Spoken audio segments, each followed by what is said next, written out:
Bismillahirrahmanirrahim. Neka je salavat i selam na poslanika, na njegovu čistu porodicu i na njegove uzorite ashabe.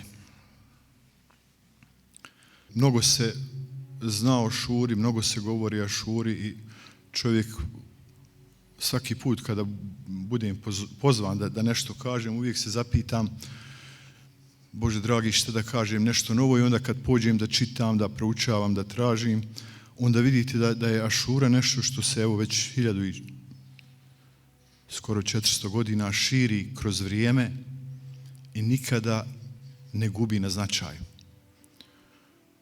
Toliko je toga oko nje i za nju vezano, toliko je isprepleteno da je, mi znamo, dakle ovdje u Bosni, nešto što je bilo značajno u našem narodu i još uvijek je, hvala Bogu,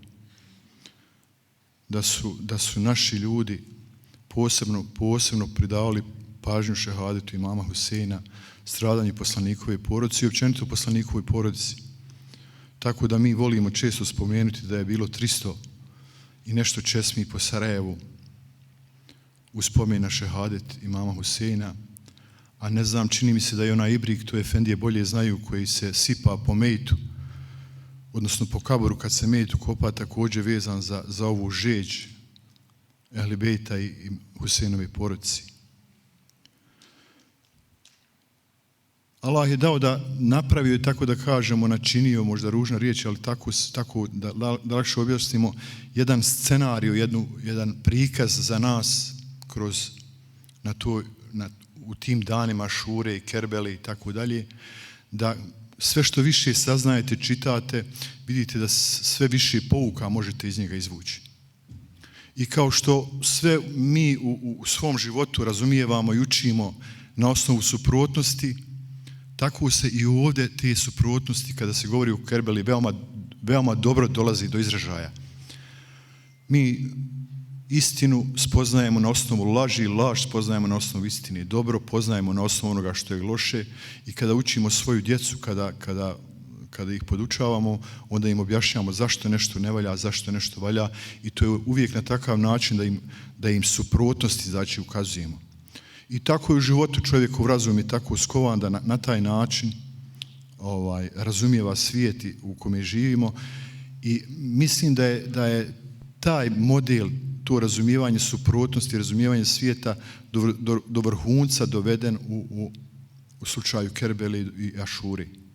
Mi svi dosta toga znamo iz priča, iz knjiga i tako dalje o ovome imamu Huseinu i onome što se otprilike desilo na Kerbeli, ali da bi razumjeli na pravi način imama Huseina i to što je on uradio i zašto je to uradio, trebamo znati šta je ta njegova suprotnost.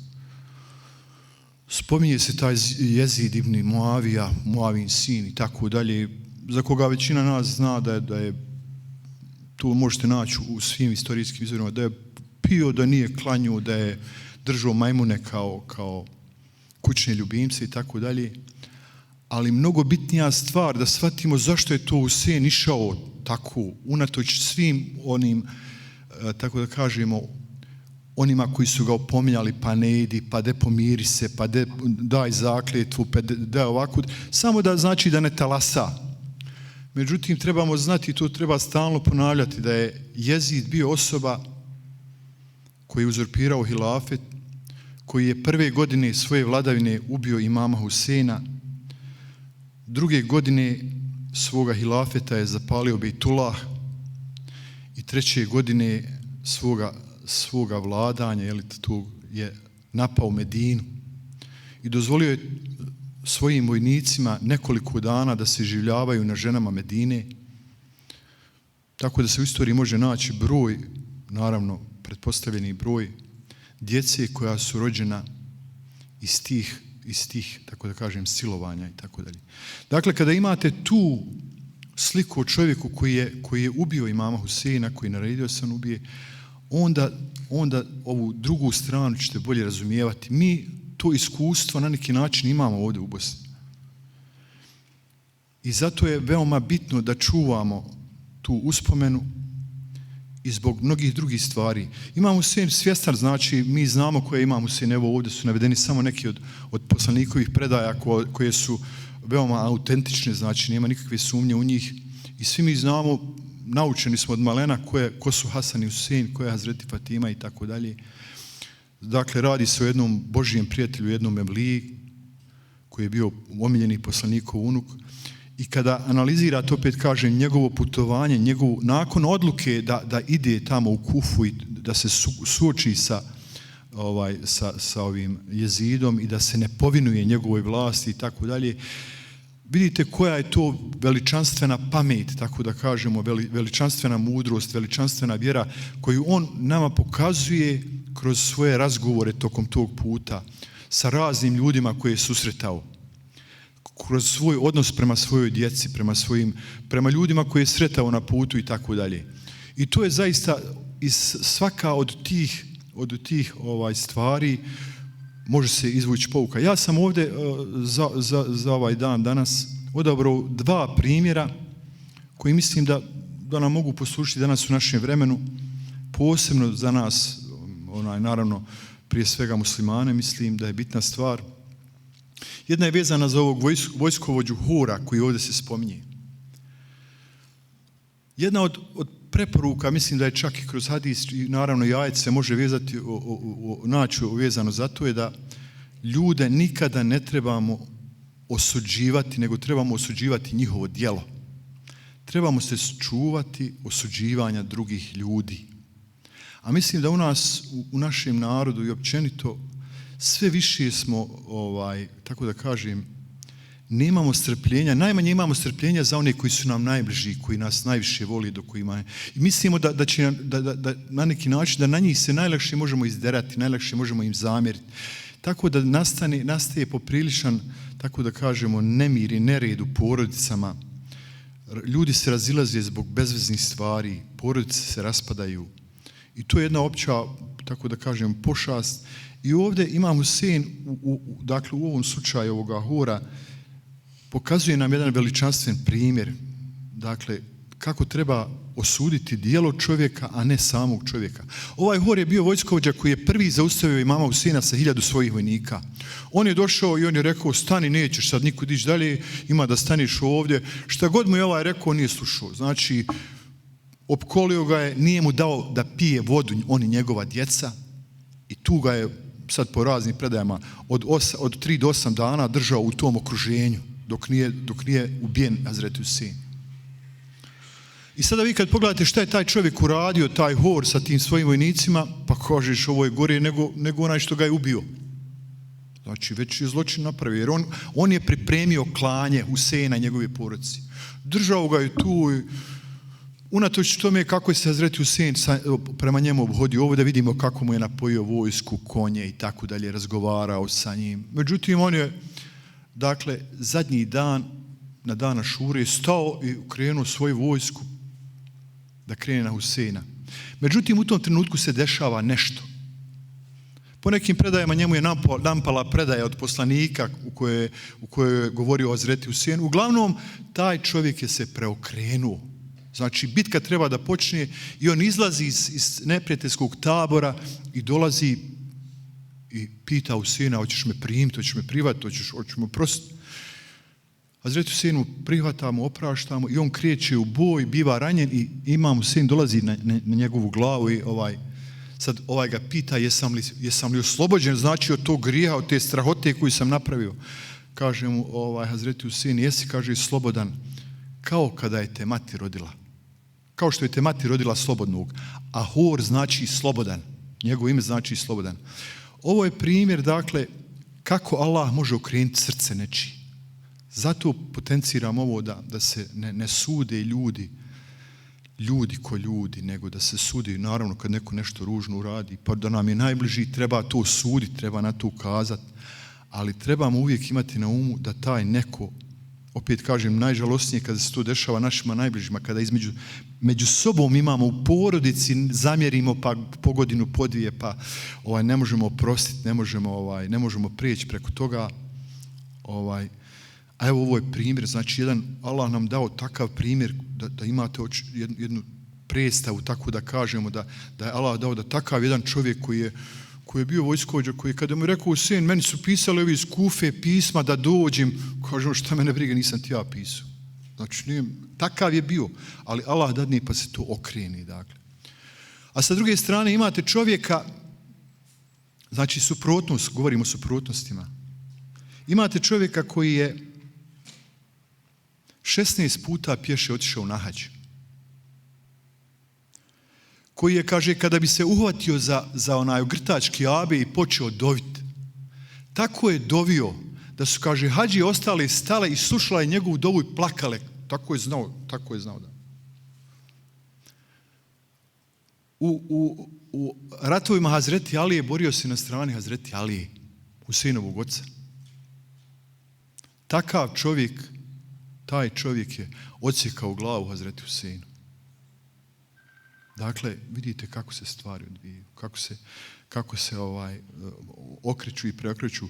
Tako da trebamo biti oprezni, dakle, u osuđivanju ljudi i u precjenjivanju ljudi. Ljude ne treba ni precjenjivati, ali ne treba i ni osuđivati. Otprilike, znači, to je neki ono što se može izvući iz ovoga. I naravno neću vas puno zamarati, puno je primjera takvih vezano za Kerbelu i rekao sam, mnogi su se nakon Kerbele ogriješili o Kerbelu. Jer imate različiti su pisali, vjerujte, o Kerbeli i o Hazreti Huseinu i pa što je on išao, pa on je htio vlast, pa on je htio hilafet, pa on je zbog toga, on je zbog ovoga i tako dalje. Međutim, Allah je dao tako da se desi ta Kerbela, da onaj ko malo uđe unutra, ko malo se zainteresuje, postane mu veoma jasno, znači da nije bilo drugog puta. Taj put koji on prešao nije bilo drugog puta i poseban je rezultat, znači nije samo šahadet, nego je poseban rezultat taj da poslije toga mi 1400 godina, evo pričamo o tome, na kraju krajeva odgajamo svoju djecu na tome, učimo ih, mi smo od davnina, znači ja malo to pamtim, neki stariji možda i više, učili te i smrt Hazreti Fatime i sve što je vezano za Hasana Huseina i za Kerbelu i tako dalje. Tako da je to nešto što je, kažem, bilo u ovom narodu našem ovdje, ta ljubav prema Ehl Bejtu. Ja sam 98. godine, zanimljiva mi je bila informacija, jedan profesor Akbar Ahmed iz Američkog univerziteta došao ovdje da proučava ove naše derviške redove, sufijske redove po Bosni i Hercegovini, koji su naravno došli iz Turske. Mi smo to primili sve, islam i vjeru i tako dalje. To naše razumijevanje islama smo primili iz Turske. Međutim, ono što ga impresioniralo, što nije, kaže, nikako nisam mogao da dođem do zaključka, vidio je da među bosanskim muslimanima postoji posebno izražena ljubav prema poslanikovoj porodici. Prema poslanikovoj porodici. Ima naravno i među drugim muslimanima, ali kako je to ovdje kod nas bilo izraženo tada, znači kada je on tu istraživao 98. godine prije, znači 20 i nešto godina, kaže to nema nigdje na drugom mjestu. Ne govorimo o Irancima tamo, Iranci su nešto, ali recimo među Turcima, među drugim ovim sunitskim narodima, muslimanima koji postoje i tu mu je ostala jedna tako da kažemo, zagonetka za njega, naravno i za mene, ali mislim da je to u velikoj mjeri zbog toga što mi svako malo ovdje preživljavamo neku epizodu Kerbele svoje, doživljavamo ta stradanja koja doživljavamo i opet ostajemo dostojanstveni u smislu da ne postanemo kao zlikovci, ne činimo zločine, čuvamo svoje dostojanstvo, čuvamo svoju vjeru. Možda tu ima neke veze, ovo je samo naravno nagađanje.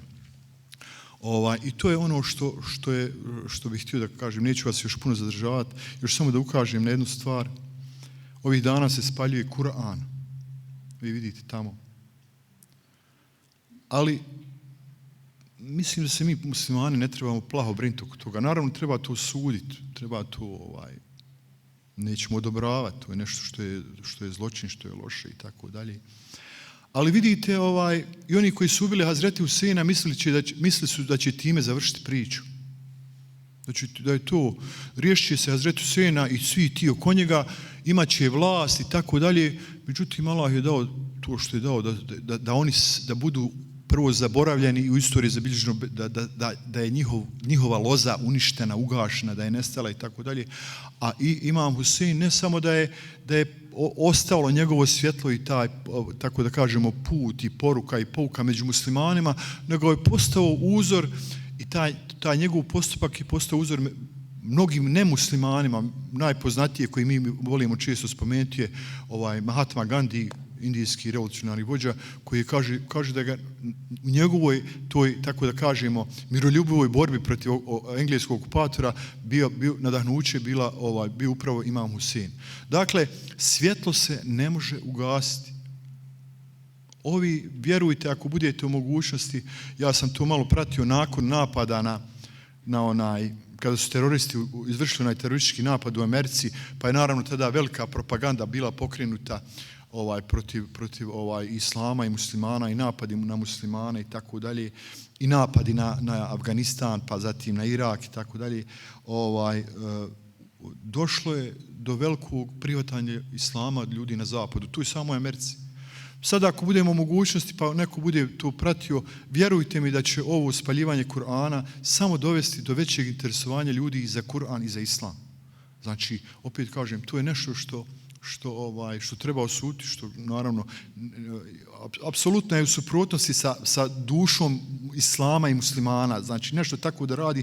Apsolutno spaljivanje bilo kakve knjige je nešto što je izvan našeg svjetonazora, izvan našeg poimanja svijeta i tako dalje, jer mi smo narod knjige, ali posebno spaljivanje Kur'ana ili bilo čije svetinje, to je nešto što je za svaku osudu, ali ne treba padati u neku sada, tako da kažemo, da čovjek krene da čini postupke koji ne dolikuju, nisu u skladu sa dostojanstvom muslimana.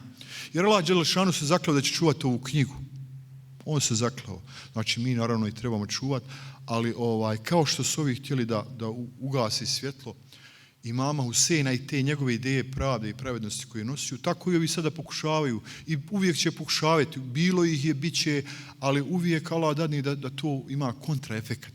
Da to, kao što je onaj što je napravio film protiv poslanika, protiv poslanikovih žena i tako dalje, prije nekoliko godina, sad je prešao na islam i jedan je od najvećih islamskih misionara u svijetu. Dakle, to Allah upravlja što bi rekao, kako on hoće. Tako da u tom kontekstu treba i na to gledati. Svjetlo se ne može ugasiti. I ako Bog da, ja se nadam da ćemo mi na pravi način, dakle, i zbog okruženja u kome živimo, na pravi način razumijevati i Ašuru i šehadet Imama Huseina i Kerbelu i sve ono što je vezano za njega. Hvala vam i assalamu alaikum.